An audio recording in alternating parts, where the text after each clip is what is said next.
Salatus safar laha ahkamun nadhkuruha fima yali. Qasrus salah ar-rubaiyah. Qala Allah Ta'ala wa idza darabtum fil ardi falaysa 'alaykum junahun an taqsuru minas salah in khiftum an yaftinakumul ladzina kafaru. Itu perkara utama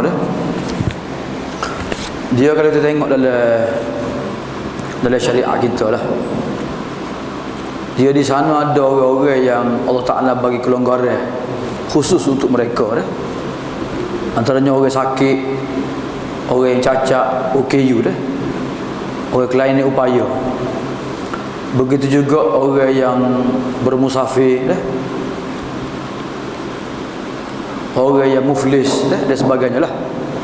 Jadi di sana ada rukhsah khusus untuk mereka yang tidak diberikan kepada orang lain dah. Ini juga sebenarnya menandakan bahawa syariat atau ajaran agama ni mudah dah dan meraihkan dah orang-orang yang bermasalah dah.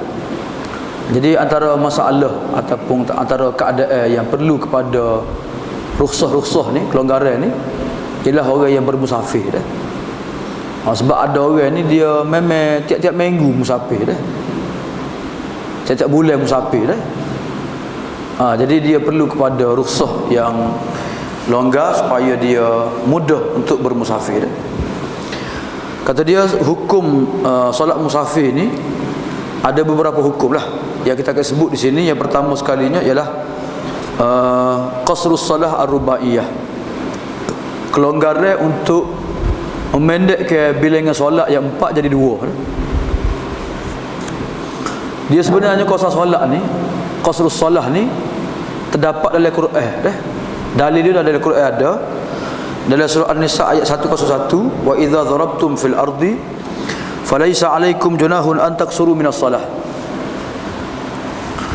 Apabila kamu bermusafir di atas muka bumi, maka tidak mengapa dah, tidak menjadi kesalahan kepada kamu untuk memendekkan solat dah. In khiftum an yaftinakumul ladzina kafaru, jika kamu bimbang, kamu takut difitnah ataupun diganggu oleh orang kafir. Syekh Waliullah Dahlawi dia tafsir ke ayat ni, antaksuru minas salah. Dia kata qasrus salah ni maksud dianya memendekkan bacaan dalam solat. Biasanya panjang. Dan yang keduanya takhfifu al-arkan dah, meringankan rukun-rukun lah maksudnya dah. Tidak panjang macam biasa dak lah, sujud dah, qiraat dah dan sebagainya dah. Tu fahaman ataupun tafsiran yang disebut oleh Syekh Waliullah Dahlawi dah. Tapi jumhur menolak tafsiran dia dah. Tafsiran jumhurnya ialah antaksuru minas salah, maksudnya memendekkan sembahyang daripada 4 menjadi 2 dah. Sebab tu hak 2 dah tak ada jadi salah. Dua-dua lah. Hak 4 jadi 2. Zuhur, Asar, Isyak, hak 4 jadi 2 dah. Hak 3 pun 3 juga. Tak ada 2, tak ada 2,5 dah. 1,5 kau tak ada dah. 3 juga dah. Jadi hak 4 antaksuru minas salah tu maksud dia ialah mengqasarkan sembahyang yang 4 menjadi 2 sahaja dah. Cuma dalam ayat ni Tuhan sebut in khiftum an yaftinakumul ladzina kafaru. Umar kata, aku tanya Nabi dah, tidakkah Tuhan kata kalau kamu takut baru boleh qasar, sekarang tak ada ketakutan dah. Maka Nabi kata sadaqatu tasaddaqallahu bihi dah, sedekah yang Tuhan berikan kepada hamba-Nya. Faqbalu sadaqatahu, terimalah sedekah Tuhan dah. Ni hadis ni menjadi dalil pada mazhab Nabi yang mengatakan bahawasanya qasar solat ni wajib dah. Wajib. Sebab Tuhan bagi sedekah, wajib terima sedekah Tuhan. Kalau orang sedekah nak terima tak apa, tak terima tak apa. Tapi sedekah Tuhan wajib nak terima. Lah, tak boleh tolak. Jadi sebenarnya walaupun syarat qasar ni takut dan bimbang dikhianati oleh musuh, tapi tu bukan syarat dah. Maksudnya kadang-kadang aman juga boleh qasar solat dah. Itu hukum yang pertama berkenaan dengan qasar solat dah. Kata dia, wa taqyidu bil khauf ghairu ma'mulin bihi. Syarat takut baru boleh qasar solat ni tidak diamalkan, tidak digunakan. Daripada Ya'la bin Umayyah, dia berkata, aku bertanya pada Umar bin Al-Khattab, apakah pendapat kamu tentang qasarnya solat, manusia mengqasar solat?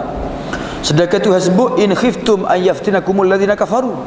Kalau kamu takut saja boleh qasar ni. Maka katanya Umar, sedangkan hari tak ada ketakutan dah. Umar kata, aku pun juga rasa pelik sebagaimana kamu rasa pelik. Kemudian aku menyebut Nabi SAW. Nabi kata, sadaqatun tasaddaqallahu biha alaikum faqbalu sadaqatahu. Itu sedekah yang Tuhan berikan kepada kamu, maka kamu terima sedekahnya. Jadi sembahyang hak 4 jadi 2 ni Tuhan sedekah kita. Tuhan sedekah kita, yang mana terimalah sedekahnya, Nabi kata dah. Rawahu al-jamaah ila al-Bukhari. Wa akhraja Ibnu Jarir an Abi Munib al-Jurashi annahu qila li Ibni Umar qaulullah ta'ala wa idza darabtum fil ardi al-ayah dah fa nahnu aminuna la nakhafu fa naqsuru salah. Ibnu Jarir mengeluarkan hadis daripada Abi Munib al-Jurashi, dia kata orang tanya kepada Ibnu Umar lah tentang firman Allah, wa idza darabtum fil ardi, bila kamu bermusafir dah. Maksudnya ayat ni boleh qasar bila musafir dia takut dengan musuh dah. Sedangkan sekarang ni kita aman, adakah boleh kita qasar solat dah? Maka jawabnya Ibnu Umar, laqad kana lakum fi rasulillahi uswatun hasanah. Sesungguhnya pada diri Rasulullah itu terdapat contoh yang baik dah. Daripada Aisyah anha, dia berkata, telah difardukan solat 2 rakaat di Mekah. Bila Rasulullah sampai di Madinah, maka ditambah menjadi 2 rakaat jadi 4 rakaat dah. Kecuali maghrib kekal dengan 3, dan kecuali sembahyang subuh kekal dengan 2 dah. Dia dipanjangkan bacaannya dah. Tapi bila Nabi bermusafir, Nabi sembahyang yang pertama, sembahyang di Mekah juga, itu 2 rakaat dah. Ini juga dalil mazhab Hanafi yang mengatakan wajib qasar solat ketika musafir dah. Sebab sembahyang ni asal 2 rakaat, ditambah semaya jadi 4 bila bermukim mustautin saja dah. Jadi bila kita bermusafir, maka kekallah sembahyang asal 2 rakaat saja. Jadi orang semaya 4 rakaat tak sah sembahyang dia dah, bagi mazhab Hanafi lah.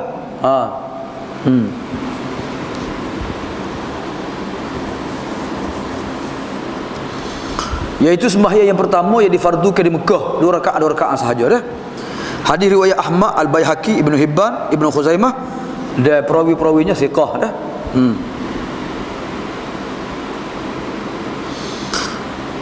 Kemudian dia mari kata-kata Ibnu Qayyim rahimahullahu taala dah. Ibnu Qayyim ni ada buku dia Zadul Ma'ad dah. Kemudian Zadul Ma'ad direngkahkan oleh Syekh Muhammad Al-Wahhab. Jadi sebutir saja, jilid saja dah. Ringkas Zadul Ma'ad, mukhtasar Zadul Ma'ad dah. Dalam Zadul Ma'ad ni, Zadul Ma'ad ni kitab yang ditulis oleh Ibnu Qayyim ketika dia bermusafir dah. Tengah-tengah musafir atas huta, dia tulis kitab, sudah sebutir kitab dah. Bukan sebutir dah, 5 jilid kitab dia ni. Dah 5 jilid dah.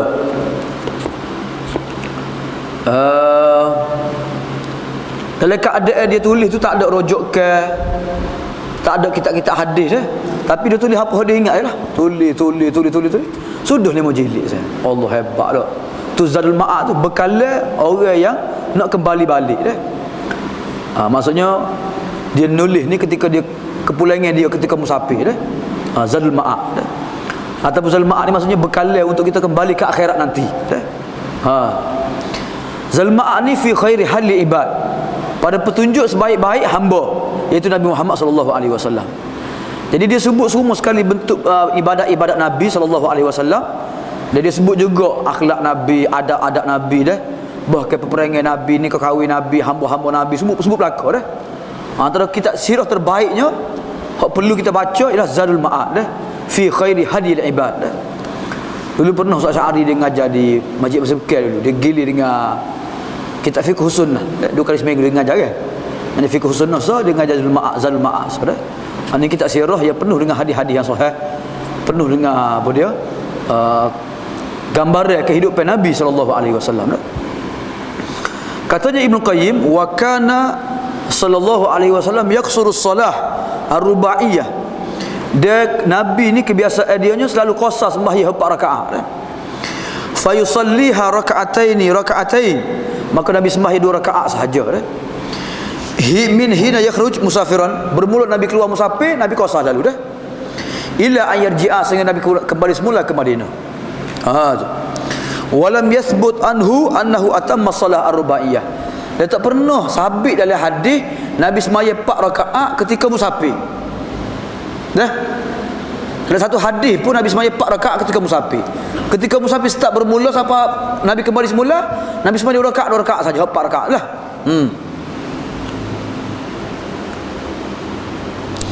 Dan tidak ada ulama yang khilaf tentang perkara ini dah. Wa in kanu qad ikhtalafu fi hukm al-qasar, walaupun mereka khilaf tentang hukum qasar, wajib ke, sunat ke, harus ke, dah. Waktu khilaf. Tapi dari segi petunjuk Nabi, amalan Nabi, mereka sepakat Nabi ni hanya qasar sahaja, tak pernah Nabi sembahyang tamam dah. Faqala biwujubihi, maka berkata wajib qasar ini Umar bin Al-Khattab, Ali bin Abi Talib, Ibnu Mas'ud, Ibnu Abbas, Ibnu Umar, Jabir. Dan ini merupakan mazhab Al-Hanafiyah dah, pengikut-pengikut Imam Abu Hanifah. Wa qalatil Malikiyah al-qasru sunnatun muakkadah akadu min jamaah. Imam Malik kata qasar itu sunat muakkad, dia lebih diberi penekanan berbanding sembahyang jemaah. Imam Malik kata sembahyang berjemaah ketika musafir dengan sembahyang qasar lebih lagi diberi penekanan sembahyang qasar. Akadu dah, lebih diberi penekanan dah. Tu. Fa illam yajid al-musafir yaqtadi bihi shalla mufradan al-qasri. Kalaulah orang musafir tak ada orang dia nak ikut sembahyang qasar, orang sembahyang tamam belaka dah, maka sembahyang sore dia sembahyang sore dah. Itu lebih afdal dah. Maksudnya bagi Imam Malik kata orang musafir walaupun temu masjid orang sembahyang jemaah lebih afdal dia qasar lagi. Sebab ulama khilaf kan wajib ke tak wajib ni. Dah. Kerana tu. Wa yukrahu iqtida'u bil mukim. Dia makruh dia mengikut orang yang bermukim. Sebab kalau ikut orang bermukim dia nampak hebat jugalah. Tu. Wa indal Hanabilah fil anal qasr jaizun wa huwa afdalul itmam wa kadza ina Syafi'iyah in balagha masaf qasri. Di sisi Hanabilah pula, mazhab Ambali dan mazhab Syafi'i pula, qasar tu harus dah. Dan qasar lebih afdal daripada sembahyang tamam dah. Tu. Bila musafir tu musafir qasar lah, musafir yang jauh lah. Tu pendapat imam-imam, ada yang mengatakan wajib, ada yang mengatakan sunat muakkad, ada yang mengatakan afdal daripada sembahyang itmam dah. Ala kulli halnya qasar lebih utama daripada sembahyang tamam dah. Kemudian antara masalah ataupun persoalan yang selalu timbul lah, berapa jarak yang membolehkan seorang itu qasar solat dah? Ada hak kau tidak ada kau? Dah.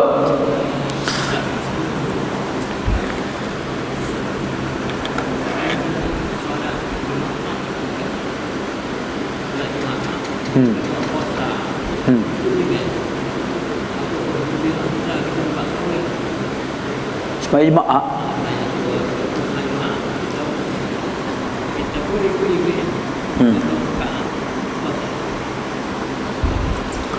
Sembahyang jemaah tidak qasar dah. Memang sembahyang jemaah suruh rakaat dah. Tak ada qasar-qasar apa dah. Ikut email lah.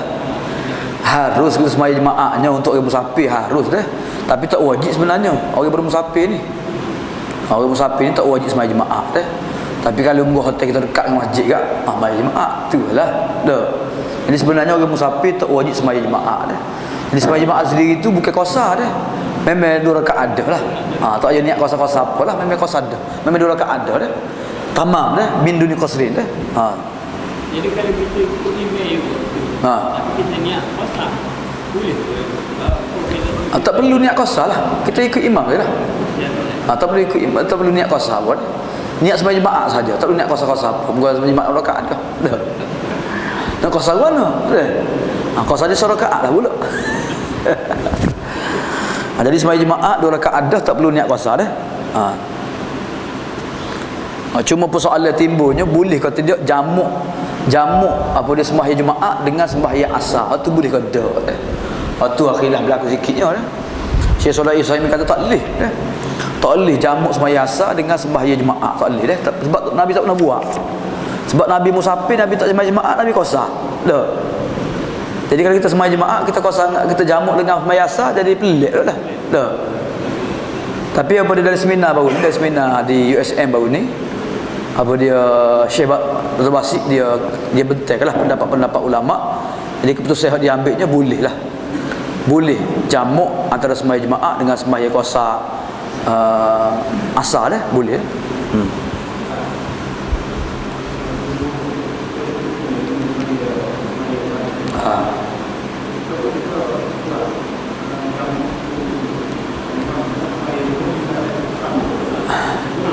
Kita semayang dengan tu imam dah, bermukim.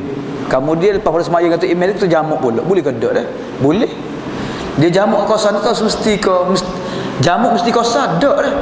Ada qasar saja tidak jamak, ada jamak saja tak qasar. Dah. Kita semayang zuhur 2 rakaat. Lepas tu biasa semayang asar 2 rakaat. Tu qasar saja. Kita sakit contohnya, dah, ataupun kita ni sibuk, dah. Memangnya kalau kita tak semaya awal waktu, tak ada semaya asar pandai. Kita semaya jamak takdim, semaya zuhur, semaya asar lalu, ya jamak. Semaya pak-pak juga boleh. Dah. Dia ada jamak saja tanpa qasar. Ada qasar saja tanpa jamak. Ada qasar, ada jamak sekali dah. Jadi kalau kita semaya jamak, semaya tamam dengan tu imam, kemudian kita semaya asar pula 2 rakaat, qasar, jamak takdim, boleh, tak ada masalah.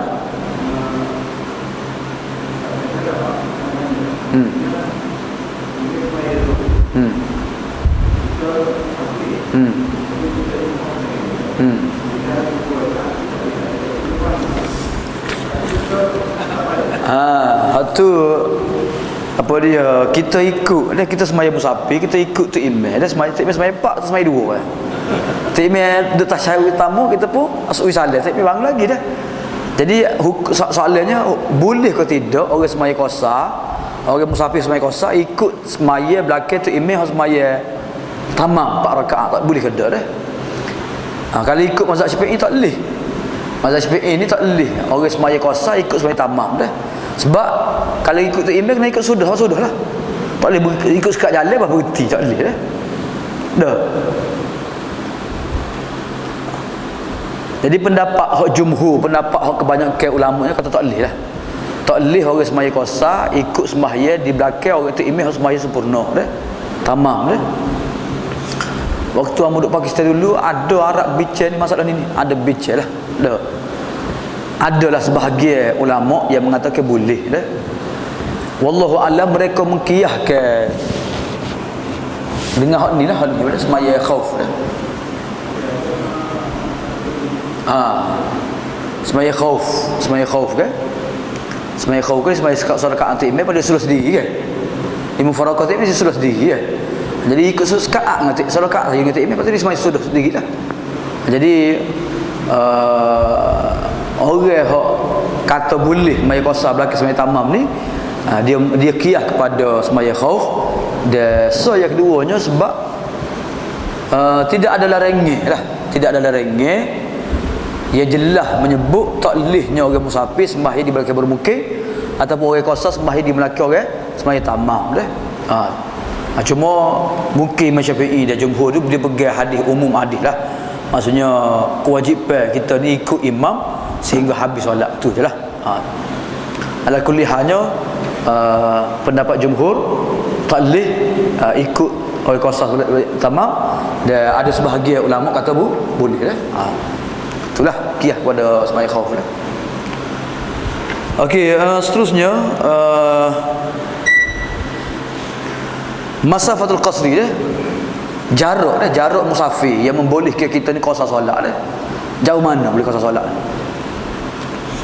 Kata dia al-mutabadar min ayah anna ayat musafarin fil lughah tala am qasura tuqsaru min adlihi as-salah wa tujma' wa yubahu fihi al-fitru wa lam yarid min as-sunnah ma yuqayyid hadha al-itlaq. Al-mutabadar min al-ayah, hak kita faham daripada ayat ni secara zahirnya, mana-mana musafir dah dari segi bahasa hak dinamakan musafir. Musafir tu jauh ke, musafir tu sederhana ke, pendek ke, maka dia haruskan dibolehkan qasar solat. Dia diharuskan juga jamak solat dah. Dia dibolehkan untuk berbuka puasa. So, yang kedua, tidak ada dalam hadis yang jelas, dalam hadis yang marfu' yang mengaitkan, yang menetapkan jarak musafir yang membolehkan kita qasar. Wa qad naqala Ibnu Al-Munzir wa ghairuhu fi hadhihi masalah akthar min 20 qawlan. Ibnu Munzir ni salah seorang ulama hadis mazhab Syafi'i. Dia telah menakalkan 20 kata-kata sahabat dan tabi'in berkenaan dengan tidak ada hak, tidak ada batasan, tidak ada ketetapan wa nahnu nadhkuru huna asahhu ma warada. Di sini kita akan sebut apa dia kata-kata yang paling sahih yang diriwayatkan Imam Ahmad, Muslim, Abu Daud, Al-Baihaqi daripada Yahya bin Yazid. Dia berkata, aku tanya kepada Anas bin Malik radhiyallahu anhu tentang qasar solat. Anas kata, kana an-nabiyyu idza kharaja masirata salatata amyal aw farasikh yusalli raka'atain. Maka Anas menjawab Nabi bila Nabi keluar musafir 3 mil, 3 batu ataupun 3 farsakh, maka Nabi sembahyang 2 rakaat 3 batu ni berapa sah? Kilometer? Lebih kurang 4 kilometer. Kena sah? Jadi orang hak kata solat ni jarak dia 70 km, 60 km, 80 km marhalatain Dia kata hadis ni maksud dia Nabi qasar bermula daripada 3 km keluar rumah dia 3 km baru Nabi qasar. Kan Nabi keluar nak buat haji nak buat haji umrah Nabi qasar mana? Di Bir Ali Zulhulaifah. Situ Nabi start qasar Tapi zahir hadis ni maksudnya Nabi keluar 3 km, 4 km Nabi mula qasar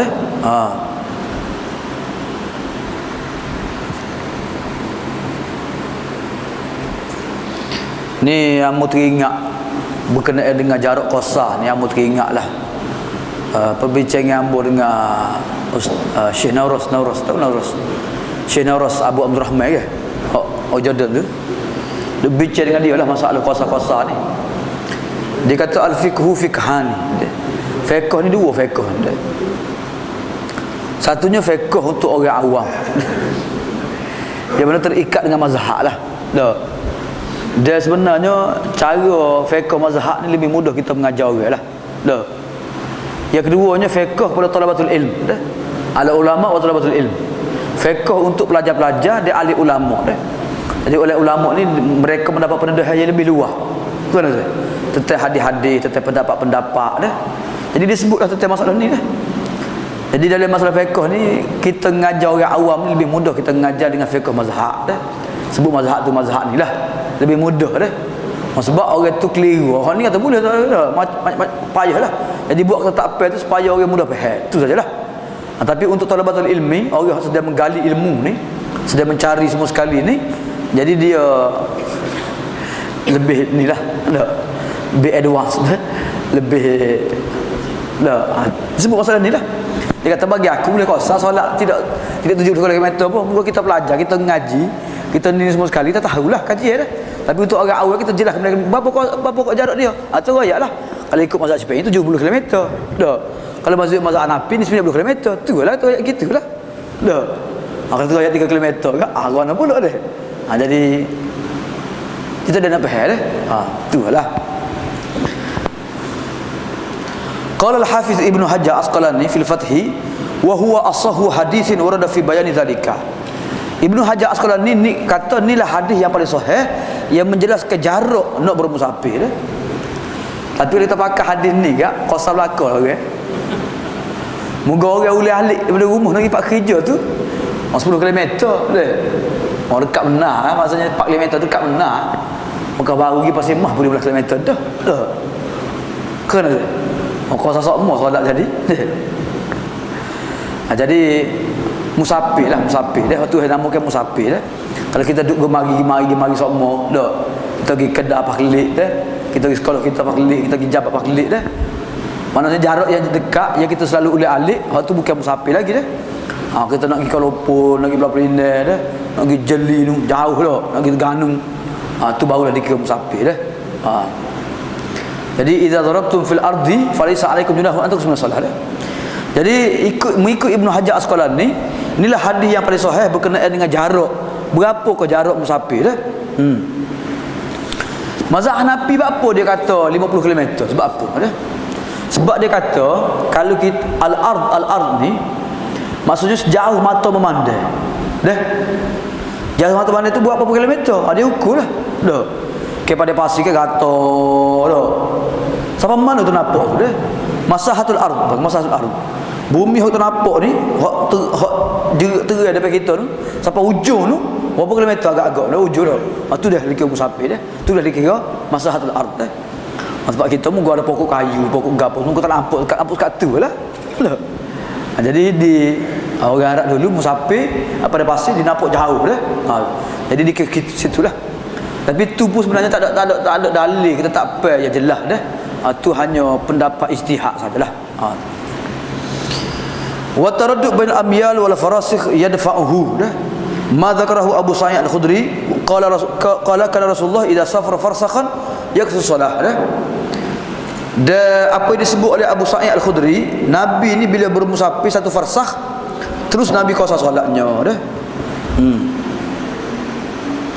Farsakh ni berapa farsakh ni? Berapa jarak farsakh ni? Tak disebut sini dah. Kalau mil tu memang batu lah. Warna 500 kilo. 500 kilo 3 farsakh 15 kilo dah.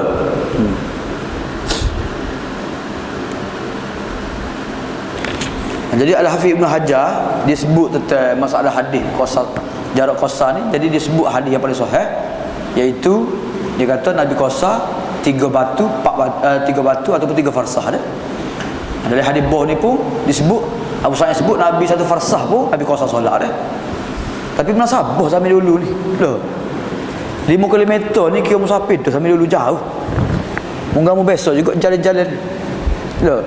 Kita jalan start pagi sampai tengah hari jalan dah. Padahal dalam 5-7 km lah jalan kaki. Lepas letih pak keting je. Dah. Letih jalan kaki. Lah ni tak apa ada kena sekali tekan minyak ke sabar 5 km dah. Dulu je mungkin jalan kaki sungguh tu. Dah. 15 km tu kamu musafir dah.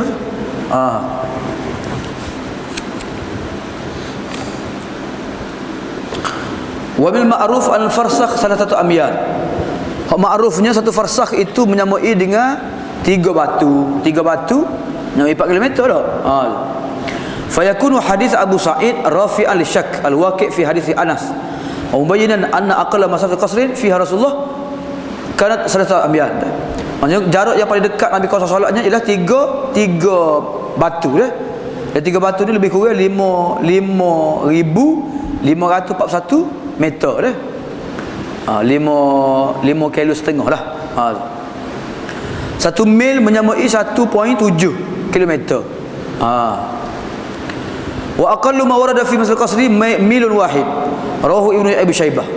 Dan paling dekat jarak untuk qasar solat ni 1 mil saja, 1 batu saja dah.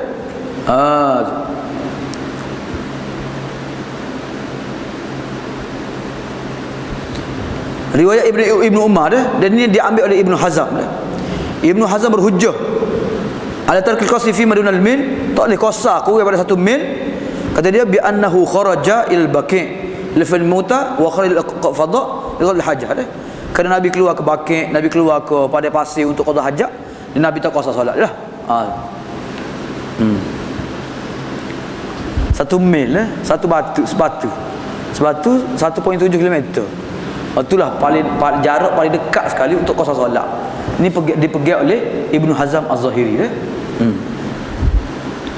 Wa amma ma dhahaba ilaihi al-fuqaha, adapun pendapat yang dipegang oleh fuqaha dah, mensyaratkan musafir yang sangat jauh dah, Yang paling kurangnya 2 marhalah dah.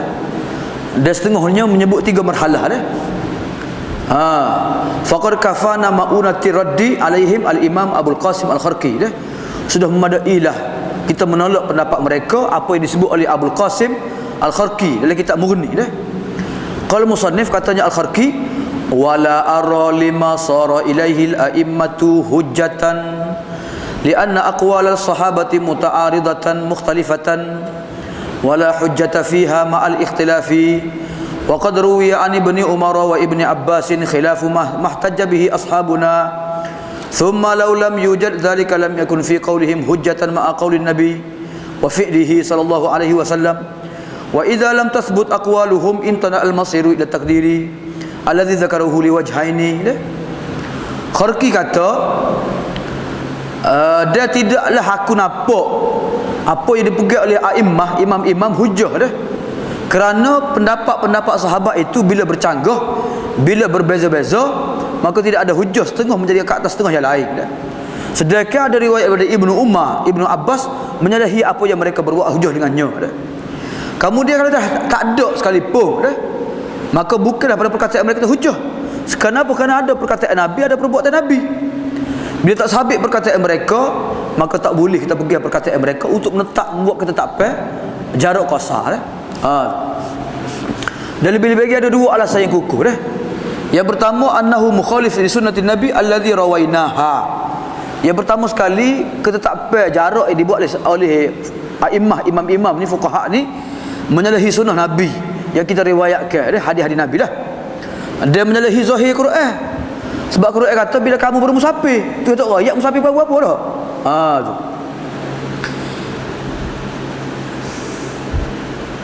Dosa yang keduanya, syarat takut pun telah gugur dah. Syarat takut sendiri pun telah gugur pada Quran dah. Mengikut riwayat Ya'la lah. Jadi ayat tu kekal, zahir ayat itu mencakupi setiap musafir di atas muka bumi dah. Adapun hadis yang dibuat ke hujah, yamsahul musafir salata ayyam,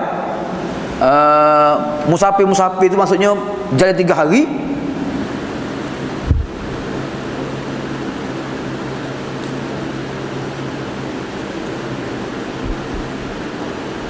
Tu bukan maksudnya musafir hanya 3 hari dah.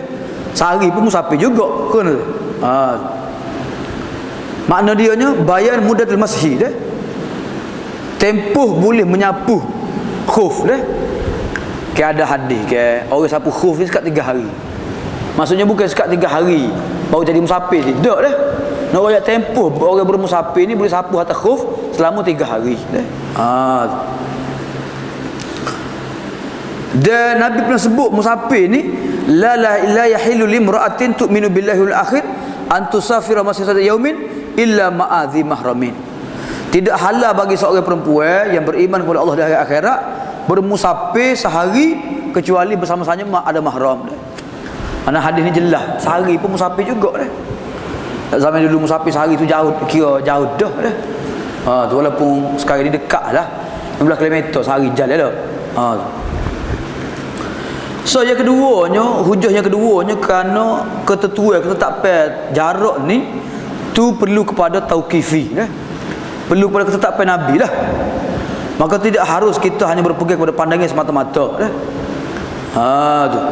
Dan lebih-lebih lagi ada hujah yang boleh menolaknya dah. Jadi hujah ni ada bersama-sama orang yang mengharuskan musafir. Kuasa untuk orang musafir sama ada jauh atau berdekat. So yang keduanya, musafir pun sama juga dah. Dengan kapal terbang ke, dengan kereta api ke, dengan kereta bah ke, boleh berlaku dah. Sama berlaku dah. Sama ada nak musafir dengan udara, kut darat, kut sungai, laut, boleh berlaku dah. Kerana itulah dinamakan sebagai musafir dah. Jadi kesimpulannya, Syekh Sabit ni dia berpegang kepada pendapat musafir ni bukan tidak ada ketetapan jaraknya dah. Bahkan apa sahaja perjalanan kita dianggap musafir, maka musafir lah dah. Bukan oleh ahli biasa dak lah musafir dah.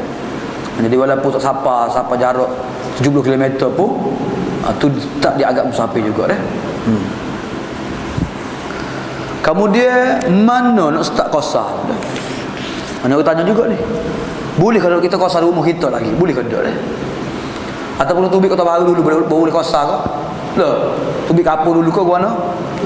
Dhahaba jumhurul ulama ila anna qasra yushra' bi mafaraqati al-hadar wal khuruj min al-balad wa anna dhalika syartun wa la yatimu hatta yadkhula awwal buyutiha.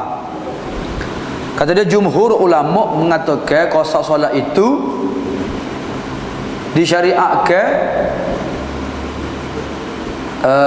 bila kita meninggalkan hadar perkampungan kita lah, mana kita tu dia keluar dah daripada perumahan, kawasan perumahan kita dah, perkampungan kita dah. Dia tu merupakan syarat untuk qasar dah. Wala yatimmu hatta yadkhula awwala buyutiha. Dia tak wajib dia semaya tamam sehinggalah dia masuk kapus semula dah. Maksudnya kalau luar dari kota baru boleh qasar lagi dah. Duduk di ikut lanah kau. Dah, boleh qasar lagi tu, tak pakai tahu lagi tu. Kena. Boleh qasar lagi dah. Tapi siapa kata baru dah tak boleh dah. Siapa kampung kita tak boleh dah.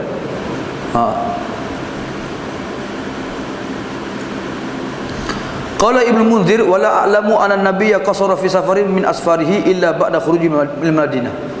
Wa qala Anas sallallahu az-zuhra ma'an nabi bil Madinah arba'an wa bi Zil Hulaifah raka'ataini. Katanya Ibnu Munzir, aku tak tahu bahawa Nabi sallallahu alaihi wasallam solat ketika musafir dah. Kecuali selepas dia keluar daripada Madinah dah. Baru Nabi qasar dah. Dia katanya Anas sallallahu anhu, aku telah sembahyang zuhur bersama-sama Nabi di Madinah 4 rakaat dah. Dia di Zul Hulaifah aku sembahyang 2 rakaat dah. 2 rakaat 4 rakaat sembahyang Madinah. Bila siapa di Zul Hulaifah 2 rakaat saja Nabi sembahyang dah. Hadis rawahul jamaah wa yara ba'd salaf anna man nawal safar bi qasrin walau fi baitihi dah. Manakala setengah pendapat salah pula mengatakan orang yang berniat untuk bermusafir boleh dia qasar daripada rumah dia lagi. Lebih bagi orang uzur dah. Orang kecil mani, orang kecil dedah. Dia nak musafir tu kena singgah-singgah pula dah. Nak turun singgah mana pula? Payahlah. Betul rumah dia ke pakai teguh lalu dah. Dah. Jadi boleh ke tidak dia qasar di rumah dia lagi dah? Kalau dia nak pakai pendapat setengah salah ni boleh juga dah. Pertama sekali kerana musafir, yang keduanya kerana kimasyakah lah. Dah. Ke dah. Kita hak sihat. Hak tak ada masalah tak apa dah. Orang ada masalah tu kena raih juga dah. Jadi kita boleh beri ke dia pendapat lah. Pendapat setengah salaf yang mengatakan bila orang tu niat nak musafir, maka dia boleh qasar stop dari rumah dia lagi lah. Lebih lagi dia ada masyarakat pula dah.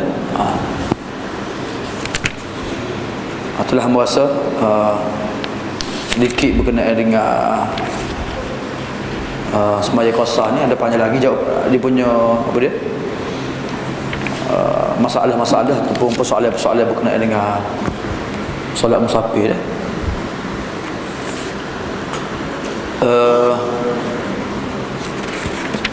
Ada soalan ke nak tanya? Ya.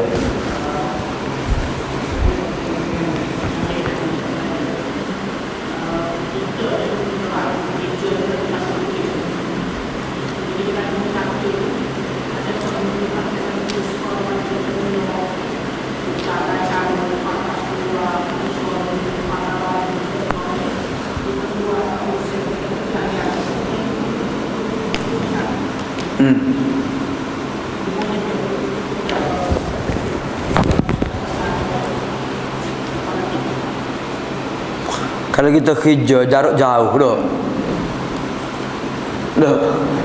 Memang hijau tapi jauh. Kamu ingat dulu cikgu besar di sekolah Bini Ambo di Johor Jaya, Taman Johor Jaya. Johor Bahru lah.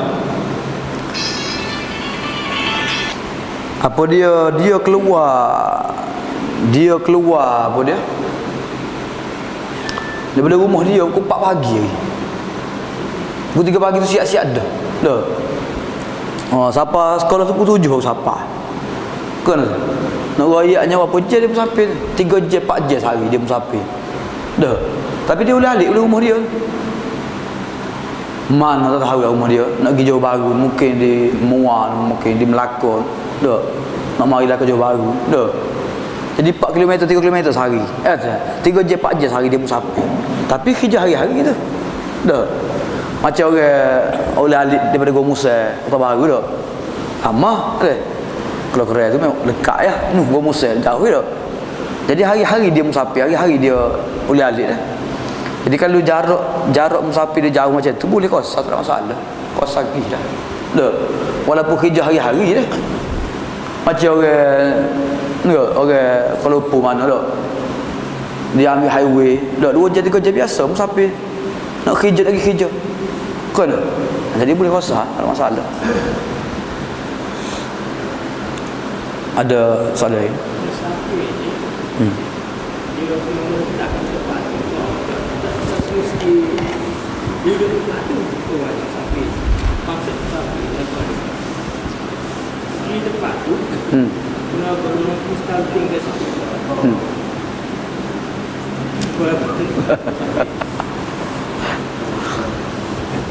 Musafir ni mana dah?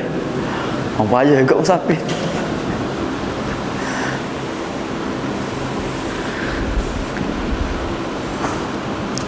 Kalau kita sampai satu tempat, destinasi kita dah. Kita nak tuju tempat lah. Contohnya kita nak pergi rumah anak kita di Kuala Lumpur dah. Perjalanan tu dah mau musafir perjalanan tu. Sampai situ, musafir lagi ke ada lagi dah. Oh tu masalah ni pula lah. Kalau kita nak niat nak duduk situ 3 hari ataupun kurang ataupun beberapa hari lain lah. Kalau apa dia kita nak duduk sekejap saja tu masih musafir lagi tu. Walaupun kita duduk musafir di situ pun masih musafir lagi lah. Dah. Itu yang kita bincang ni berapa lama, berapa tempoh kita boleh qasar solat. Jamak solat ketika musafir bila? Berapa lama dah? Tu persoalan pula tu dah. Ada kata sekat 3 hari lah. Ada kata sekat seminggu, ada kata 2 minggu dah. Macam-macam lah.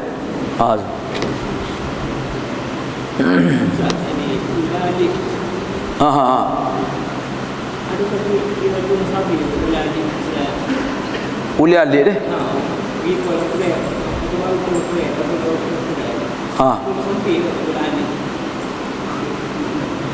Adakah huli alik tu musafir juga? Dah.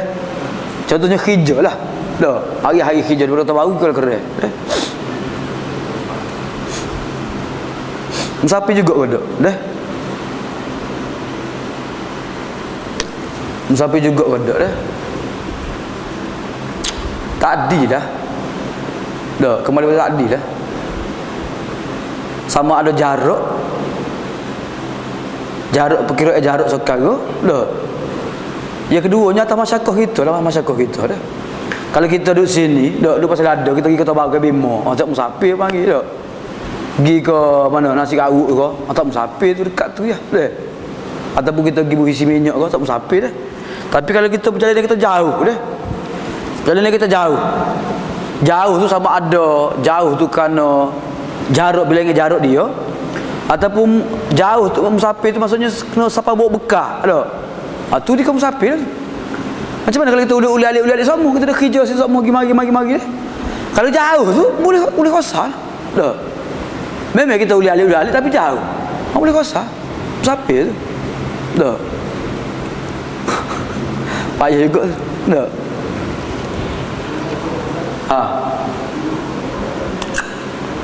Orang Mekah boleh kosar. Nabi sendiri SAW Nabi ke duduk 2 minggu Nabi qasar semayang Mekah ke? Nabi buat haji 2 minggu, Nabi pergi Mekah, Fatah Mekah 2 minggu Nabi qasar. Dah. Siapa Nabi semayang di Masjidil Haram, Nabi royak inna qaumun safrun dah. Kami ni kaum yang bermusafir dah. Bila kami semayang 2 rakaat, maka hendaklah kamu sempurna ke semayang 2 rakaat lagi. Jadi 4 rakaat.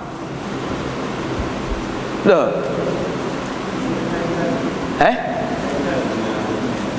Maksudnya Nabi qasar lah 2 minggu tu.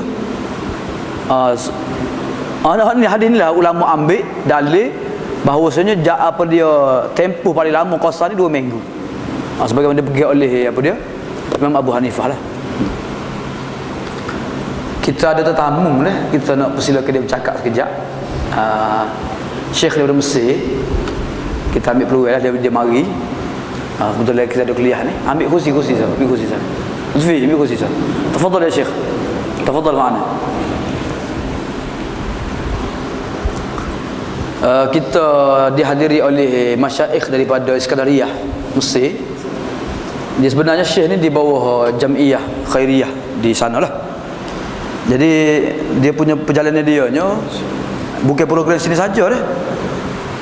Perjalanan dia ni dia pergi, sebenarnya program ni dia pergi ke Afrika, dia pergi ke banyak tempat lah. Dia sekarang ni dia mari ke Asia Tenggara dah. Dia pergi dah ke Thailand, pergi dah. Dan dia akan pergi ke Vietnam, Kemboja dah. Tujuannya ialah untuk memperkenalkan satu, ada program dia panggil Riyadatul Quran dah. Riyadatul Quran. Riyadatul Quran ni maksudnya dia akan buat kursus 20 jam. Tempoh 20 jam tu dia boleh betul belaka baca Al-Quran. Dari segi makhraj, dari segi tajwid, dari segi mak, dari segi dengung, semua sekali dah. 20 jam dah. Cuma program ni kita akan buat, kita akan utamakan kepada guru-guru Quran hak mengajar tahfiz Quran, imam-imam dah. Dia kepada orang awam yang berminat pun boleh jugalah, insya-Allah taala dah. Wa sallallahu al-masyaikh. Wasal fil bait. لا غدا ان شاء الله غدا. Dua orang lagi kesapa esok lah, pagi esok insya-Allah tolak malam ni daripada Gombok akan kesapa Jumaat Sabtu insya-Allah. Jadi daurah yang jauh Jumaat. Jumaat Sabtu. Jumaat Sabtu insya-Allah kita akan buat daurah lah. Dan kita akan buat di Masjid Undai, tingkat atas Masjid Undai insya-Allah. Sesiapa yang berminat bolehlah sertai daurah ni. Insya-Allah dah cara Syekh mengajar Quran ni memang lain lah. Dah. Memang lain lah. Daripada orang Melayu kita mengajar lah, tepat dia mengajar dah. Ke tepat tu dah. Jadi natafadhal Syekh li yulqi kalimah lana بالتعارف السلام عليكم ورحمة الله وبركاته. أبدأ بسم الله مستعينا راضيا به مدبرا معينا. الحمد لله الذي هدانا إلى طريق الحق واجتبانا. أحمده سبحانه وأشكره ومن مساوئ عملي أستغفره وأستعينه على نيل الرضا وأستمد لطفه فيما قضى. بعد إني باليقين أشهد شهادة الإخلاص ألا يعبد بالحق مألوه سوى الرحمن من جل عن عيب وعن نقصان. وأن خير خلقه محمدا من جاءنا بالبينات والهدى ورسوله إلى جميع الخلق بالنور والهدى ودين الحق. صلى عليه ربنا ومجدا وآله ومن لشرعه انتمى. فيا مصطفى ولا أنت ساكن مهجتي روحي فداك وكل ما ملكت يدي. إني وقفت لنصر دينك همتي وسعادتي ألا بغيرك أقتدي. لك معجزات باهرات جمة وأجلها القرآن خير مؤيد. ما بدلت أو حرفت كلماته شلت يد الجاني وساء المعتدي. يا رب صل على الحبيب محمد اللهم صل على محمد واجعله شافعا لنا في غد. فضل النبيين النبي محمد شرفا يزيد وزاده تكريما. در يتيم في الفخار وإنما خير اللآلئ ما يكون يتيما. ساد الخلائق كلهم شرفا وغدت تعظم قدره تعظيما. والله قد صلى عليه كرامة. صلوا عليه وسلموا تسليما. اللهم صل وسلم وزد وبارك على هذا النبي الأمي الكريم وعلى أزواجه أمهات المؤمنين وعلى أصحابه الميامين الطاهرين وعلى من تبع دينه وجدده وصار على هديه واستنى بسنته واقتفى أثرهم إلى يوم الدين. أما بعد حي الله عز وجل أهل ماليزيا وزكى الله تبارك وتعالى هذه الأنفس. وأسأل الله رب العالمين كما جمعنا على طاعته في هذا المسجد المبارك في هذه اللحظات القليلات أن يجمعنا يوم القيامة في جنته ومستقر رحمته إنه ولي ذلك والله. يعني على عجالة من أمرنا أنا سأقدم نصيحة مع الترجمة، وهذه الترجمة وهذه النصيحة أقول هذا هو الإسلام. هذا هو الإسلام عنوان لقائنا اليوم. أسأل الله عز وجل أن يوفقنا وإياكم. هذا هو الإسلام، هو الدين الذي ارتضاه الله تبارك وتعالى دينا وديدنا لأهل السماوات وأهل الأرض. الإسلام هو الدين الذي ارتضاه الله تبارك وتعالى دينا وديدنا لأهل السماوات وأهل الأرض. قال الله جل وعلا: إن الدين عند الله الإسلام. وقال جل شأنه وعظم قدره: ومن يبتغي غير الإسلام دينا فلن يقبل منه. هذا هو الإسلام.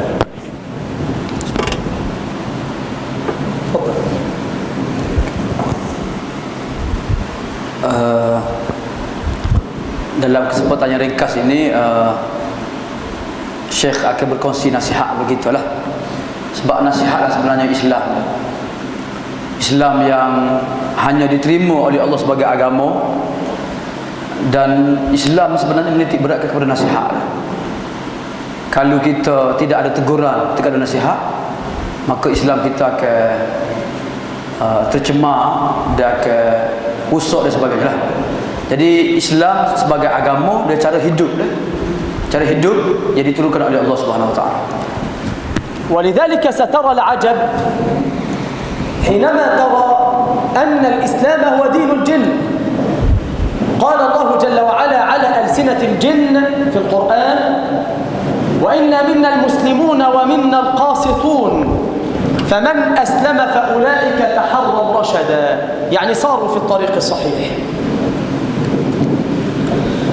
الإسلام الله تبارك وتعالى أعز أهله بخصائص يشرف بها كل من انتسب إليها. أمة الإسلام هي الأمة الوسط بين الأمم في مقام الريادة للبشرية، وهي خير أمة أخرجت للناس. Islam yang Allah Ta'ala turunkan ini Islam yang diperakui oleh jin sendiri dah. Dalam surah jin pun jin sebut dah jalan yang lurus, rasyadah dah, jalan petunjuk ni ialah Islam dah. Yang keduanya Allah Ta'ala mengkhususkan menjadikan Islam istimewa dah, dengan syariat-syariat dan ajaran-ajarannya yang perlu kita belajar, yang perlu kita fahami dah.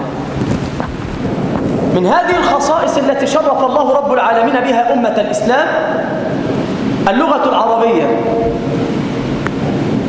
إي والله، اللغة العربية لغة القرآن. ولذلك قال الإمام محمد بن إدريس الشافعي رحمه الله: قال: ما سئلت عن مسألة من مسائل الفقه إلا أجبت عنها بقاعدة من قواعد النحو.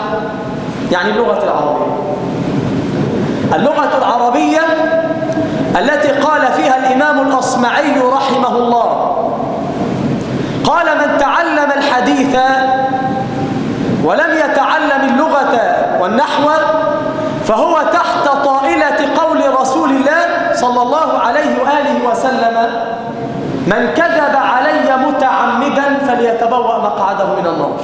Subhanallah. Antara keistimewaan dalam Islam ni ialah bahasa Arab lah, bahasa Arab. Seperti Imam Syafi'i kata, bila aku ditanya masalah fiqh, tidak ada soalan yang dikemukakan kecuali aku akan jawab lah dengan kaedah nahwu, maksud kaedah bahasa Arab lah. Dan Imam Asma'i pun kata, orang yang belajar hadis, belajar Quran, dia tak belajar bahasa Arab ni, maka dia termasuk di bawah orang yang diberi ancaman oleh Nabi dia, man kadzaba alayya muta'ammidan, orang yang sengaja berbohong dah pada Nabi dah. Sebab baca Quran pun dia salah, baca hadis pun salah, dia faham Quran hadis pun salah juga dah. Jadi berbohong pada Nabi sallallahu alaihi wasallam. من هذه الخصائص من خصائص أمة الإسلام التي شرفها الله عز وجل بها القرآن. القرآن لحمك، القرآن دمك، القرآن دستورك، القرآن منهاجك، بل إن القرآن عرضك وشرفك. إي والله، القرآن عرضك وشرفك.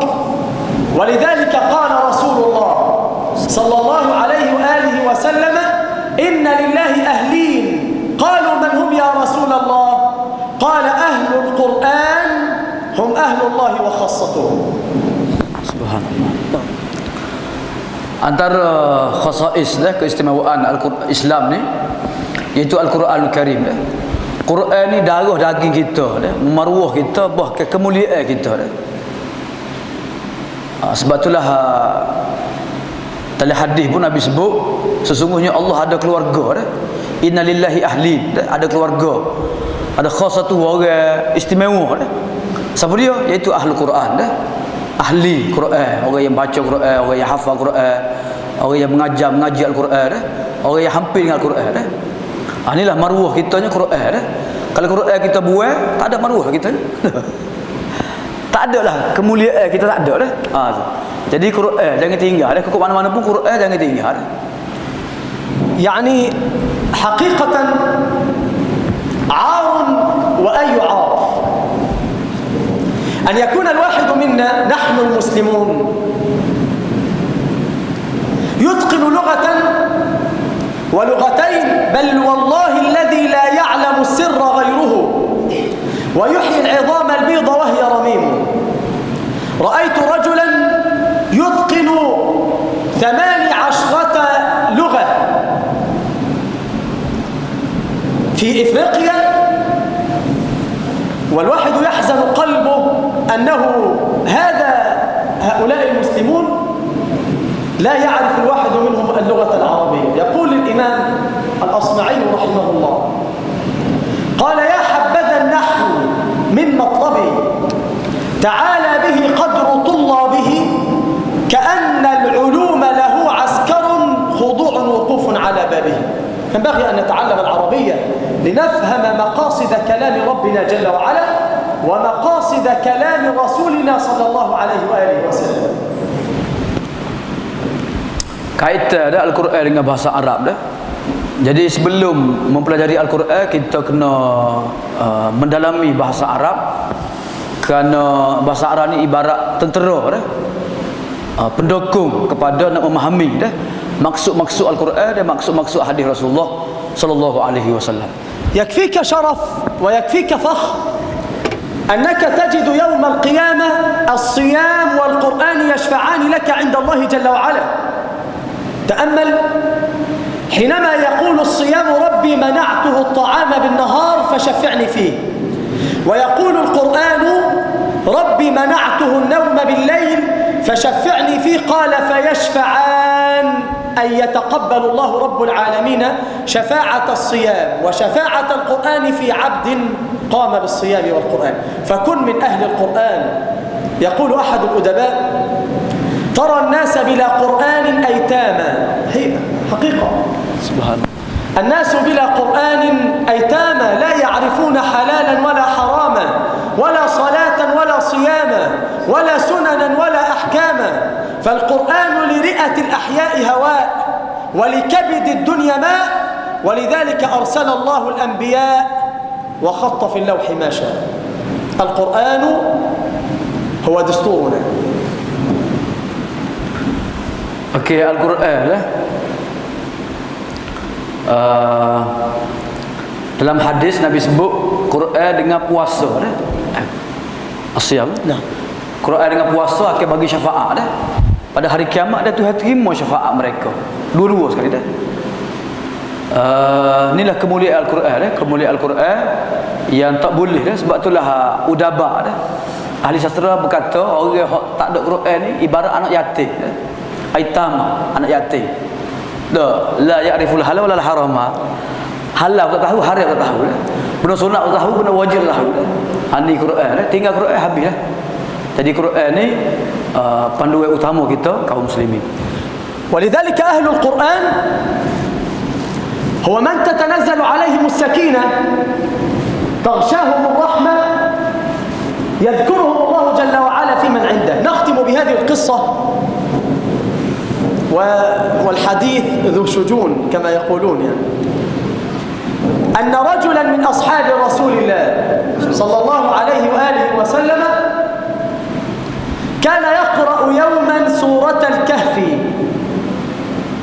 فإذا بسحابة قد أظلت مكان الرجل الذي يجلس فيه، بسحابة عظيمة، فجعل فرسه يحرد منها.